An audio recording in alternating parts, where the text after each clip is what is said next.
We are now in the 12th iteration of the series Clash of the Titans, where two of the world's most powerful chess engines are up against each other for the world's #1 spot. And we are now in 2026, and Stockfish is still crowned the king. In this game, Stockfish is playing the black pieces, and Torch, the new kid on the block, is playing the white pieces. Now, before anything else, just a quick clarification, or I would like to make a manifestation that to those people who have commented harshly, not online but personally, they said that, oh, he's teaching chess, he thinks he's so good. Honestly, no, I don't think that I'm good. And second of all, I am not teaching chess because I don't accept students. I don't even do sessions online, and I don't earn from this. I'm just doing this for my own gratification, just in case if perhaps or maybe I would learn something and improve my own games. Well, to those who have subscribed, thank you. And to those who have watched my videos online, thank you. I appreciate it very much. But honestly speaking, I am not teaching chess. And there are so many chess lessons online, chess teachers online that you can watch. So if you didn't like my video because you think you are better than me, then good for you. But to those who have watched and learned something, then I am grateful that I have shared something good out there through my online videos. Anyway, enough of the rant, and Torch opens up with 1e4. Stockfish respond with c5, and we have the Sicilian defense on the board. Knight f3, e6, d4 strikes the center, pawn takes pawn, knight takes pawn, and we have an open Sicilian. And Stockfish respond with a6, which is now the Khan variation of the Sicilian. c4 was played by Torch, which creates a sort of like Maroczy bind controlling the d5 square. And for my own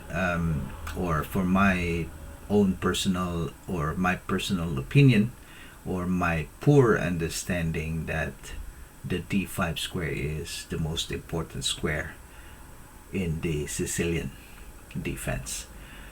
Now, some players will play, instead of c4, will just play knight c3, but that will block the pawn from forwarding. Therefore, I believe that in this position, the reason why Torch did not play knight c3 is because of this c4 push. Now the game continue with knight f6 attacking the pawn, knight c3 defends it, queen c7 preparing an attack on the c4 pawn, a3 was played. Now a3 is a good move according to most of the experts, and I believe it as well because of this explanation. Let's say, for example, a3 was not played, and Torch just play any random developing move such as bishop e2, for example, and then the continuation will be bishop b4 attacking the knight. And if Torch played a3 this time around in this position, then it's already too late, because the bishop can now capture the knight, and pawn takes bishop, creating a double pawn weakness on the c file, and as well as the central pawn e4 is now lost. That is why a3 before anything else is a good move. And the game continue with knight c6 attacking the knight, and Torch defends this by playing bishop e3 and knight e5, creating a threat on the c4 vulnerable pawn.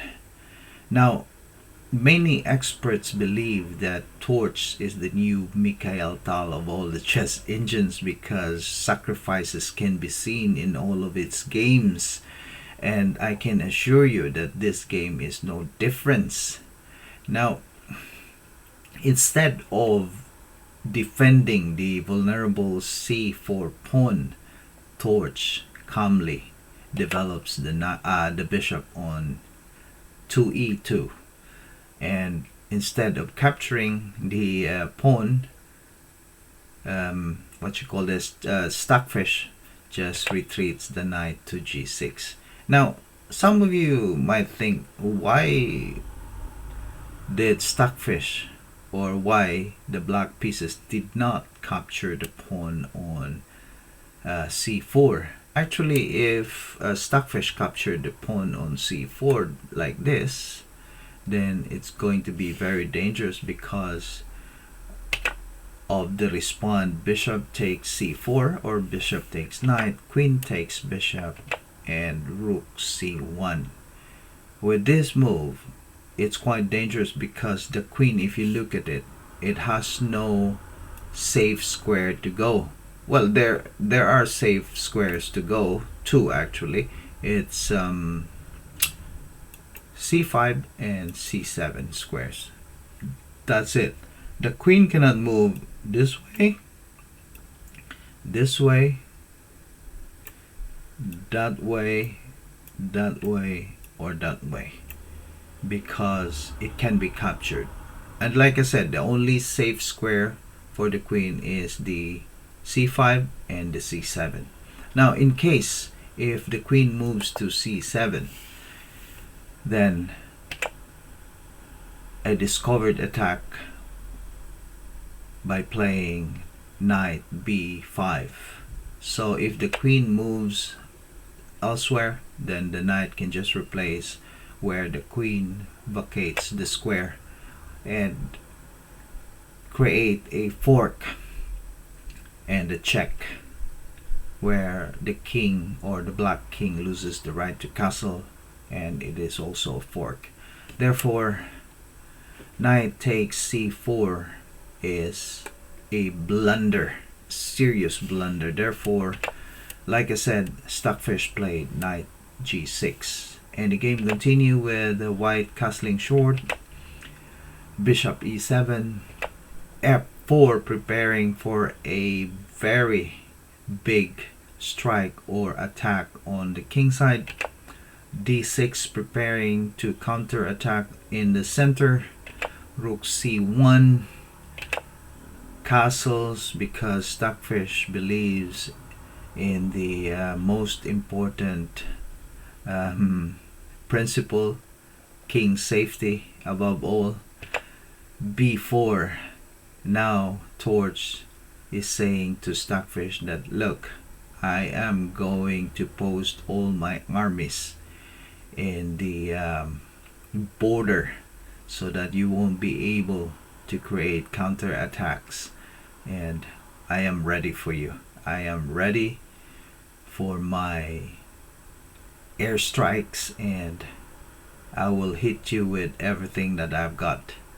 So in this position, Stockfish played bishop d7, king h1. King h1 is actually a good move, preparing to push all the pawns on the king side.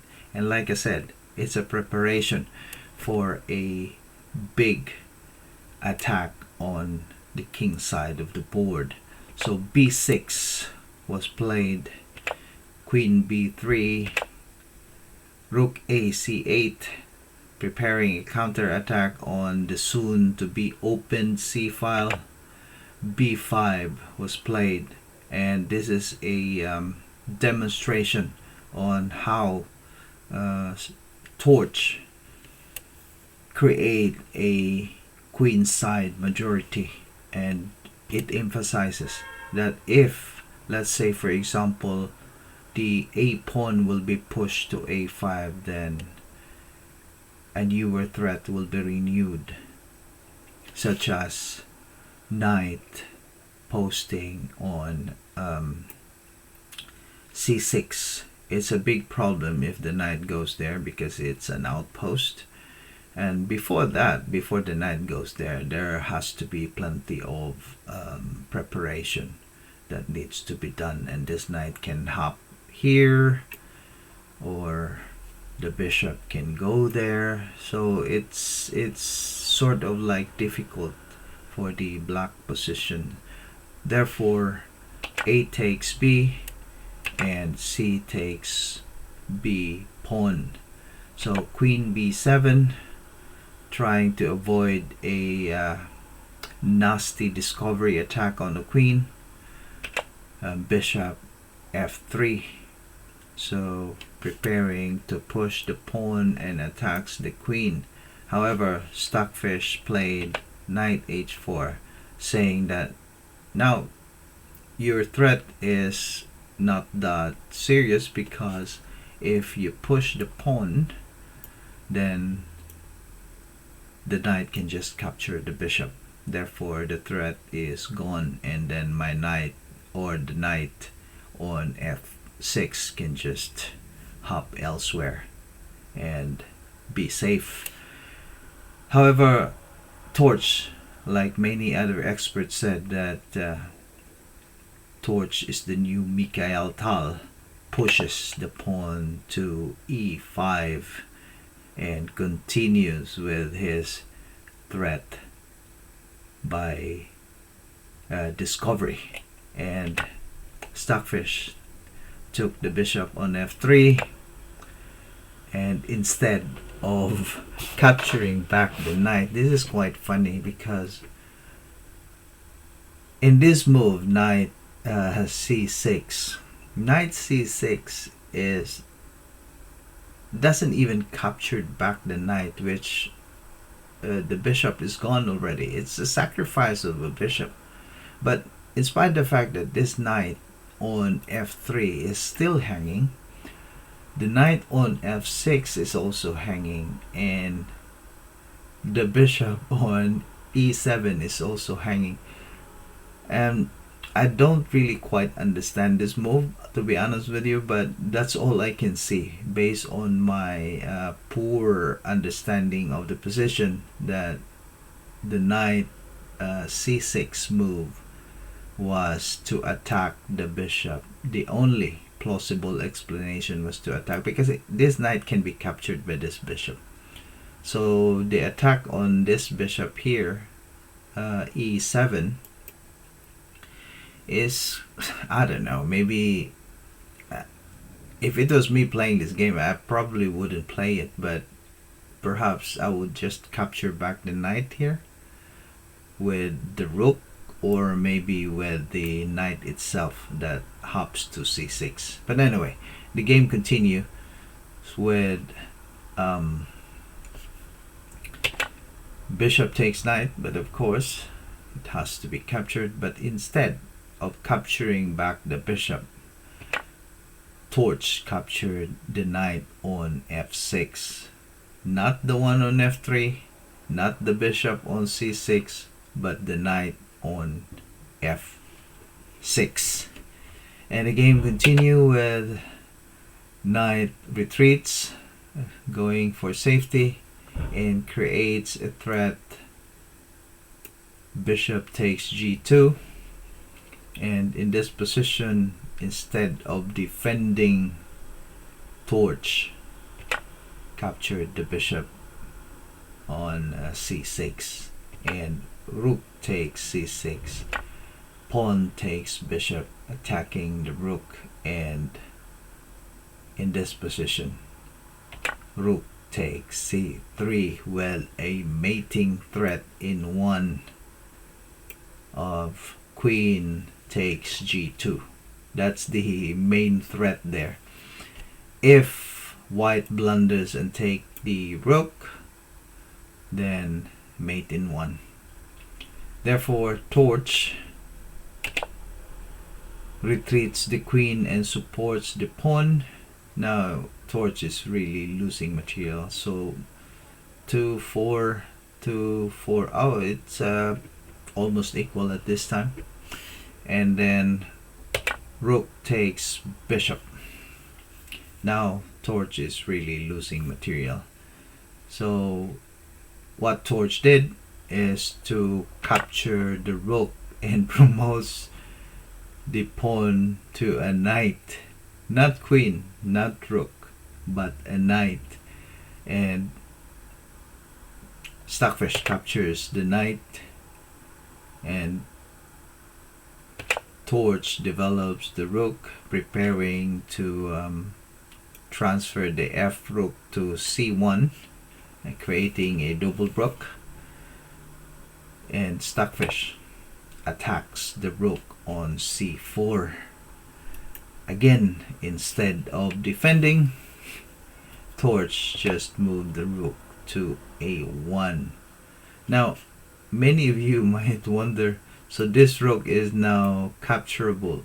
Actually, no, because if the queen takes the rook, then this queen can capture the pawn on b6, threatening to take the rook. And if the queen defends the rook on e3, then the queen can check the king with a mate in 1.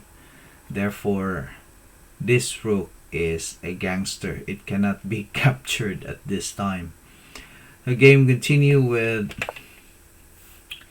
queen a5, preparing to push rook e1 with a check, with a mating threat of rook e1. So torch played rook c8 with a check, king e7, h3, making a hole for the king instead of in case if there will be a rook e1 infiltration. So knight f5, rook c7 with a check, king f8, and queen h2, trying to prevent a check from the knight going this way. So e5, challenging the center. Pawn takes pawn, queen takes pawn with a check, offering an exchange of queens, which the white pieces happily accepted. Then pawn takes queen, rook b7 attacking the pawn, rook b3 defending, e4 forwarding, b4 defending, and rook d1. Now in this position, Stockfish realizes that his position is in trouble. g5 was played just to create a hole. Rook d7, knight h6, rook d6, knight f5, and rook f6 attacking the knight as well as the pawn. Knight e7 blocking the other rook, rook h6. And in this position, some of you may think, okay, queen can go to, the king can go to g7 attacking the rook. So it's not possible because of this move. Rook takes b6. So if the idea for white at this time is to exchange the rook, because as we all know, the rook is more powerful than the knight. So if the white pieces can successfully remove the black rook on the board, then it is winning. And let's say, for example, if rook captures rook, for example, and then rook takes rook, and white has a pass pawn on the a file, so it's completely winning. Therefore, knight f5 was played, and the game continue with rook takes h7, knight attacks the rook, The rook goes to safety. Rook h4 defending. Rook h5 attacking another pawn. Rook f5 defending. h4. Knight defends. Pawn takes pawn. Knight takes pawn. g4 attacks the rook. And the rook check, or give the white king a check. King g1 attacks the rook. Knight defends the rook. Rook f5, renewing the threat on f7. Rook takes rook, and pawn takes rook. Knight c5, king g2, king g8, king g3, f6, king g4. Now if you look at the endgame, you might think that this is still equal, this can be still drawn, but no, it cannot be drawn because the king is cut off on the 7th rank, and the knight is so helpless because it has no good squares to hop to. It can never help out with the defenses because this square is already taken by this pawn, and as well as the 7th rank. Therefore the king can now move up and slowly munches all these pawns, and there's no way for black to defend all of it. Anyway, the game continue with king f8, a5, b takes pawn, king h5, king e8, rook takes pawn, and knight d7. King g6, king f8, rook a6, and king e8 again, king g7, king e7, and rook e6 with a check, king d8, king f7, knight attacks the rook captures the pawn, and in this position another pawn falls, e4, rook e6 preventing the advance of the pawn, king d7, rook e7 with a check, king d6, f6, knight d7, rook takes pawn, king forwards, rook e8, knight takes pawn, and king takes knight. So this is already losing, obviously, but Stockfish doesn't want to resign, and a few maneuvers trying to trap the king, which is elementary for torch. And after a few moves, then rook d6, forcing the king to back down to e8 square, and torch finishes the game in style by playing rook a6 checkmate. And that is all for now.